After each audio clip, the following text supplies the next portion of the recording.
Hello guys, good evening everyone. Welcome to my YouTube channel.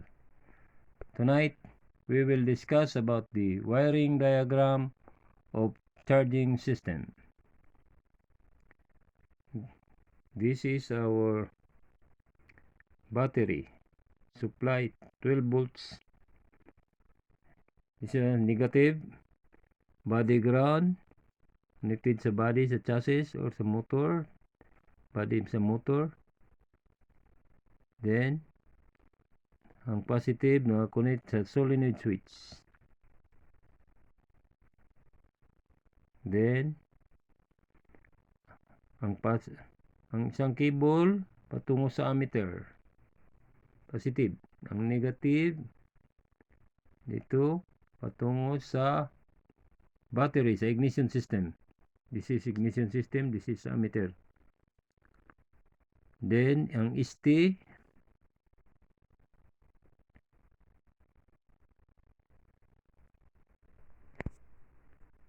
then ignition.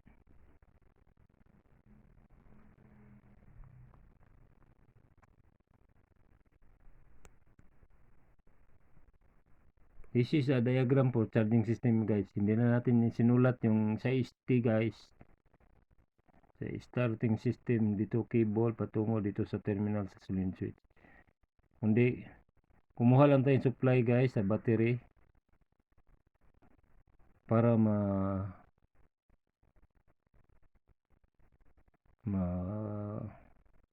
kunikkan na natin ang alternator natin guys. Charging system alternator.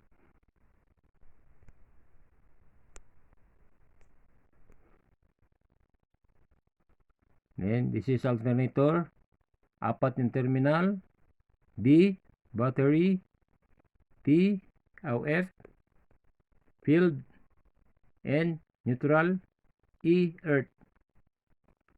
This is a voltage regulator. Double contact. 1 terminal, 2, 3, 4, 5, 6. Ang number 1 terminal guys patungo sa ating ammeter, battery guys. Then ang battery dito sa alternator nakakonect guys sa ating ammeter, negative. Para kung magkakarga ng current ang alternator guys, magre-reading yung ammeter natin kung nagcha-charging siya guys or nagbawas yung kuryente. Then ang number 2 naka-connect sa field. 2 is field. Ang 3 is ignition. Dito sa ignition system, ignition switch. Ignition terminal. A marker. Then ang 4 guys sa neutral. Then ang 5 guys sa earth. Then ang 6 guys sa light indicator. Mag-connect sa light indicator. Then ang light indicator may terminal siya, ground guys. Para umilaw yung ilaw.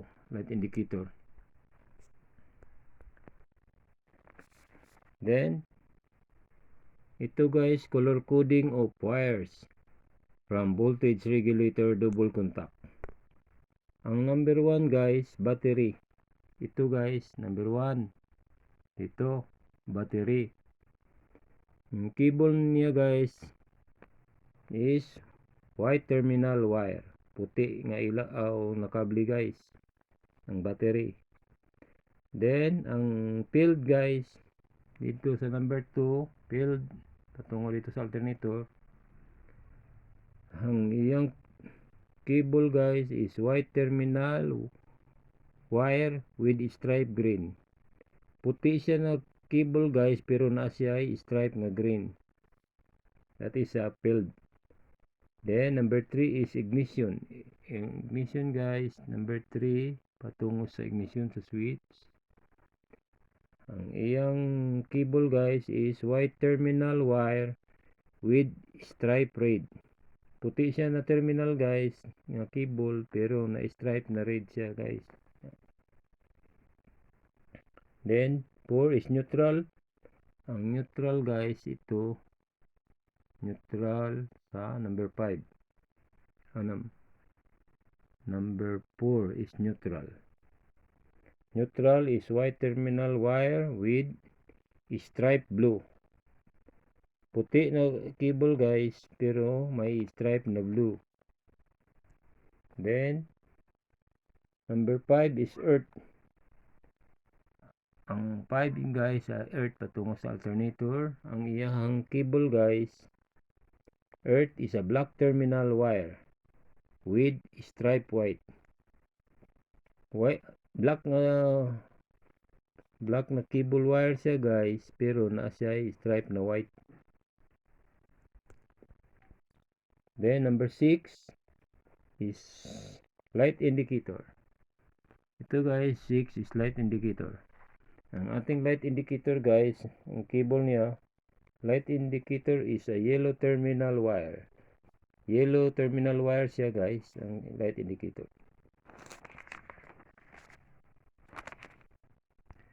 Bible verse of the day. 2 Corinthians chapter 11 verse 14. And no marvel, for Satan himself is transformed into an angel of light. Thank you guys for watching. Please like, share, and subscribe to my YouTube channel. And please don't forget to hit the notification bell para updated ka sa next videos na akong i-upload. Thank you for watching guys, and God bless. To God be all the glory.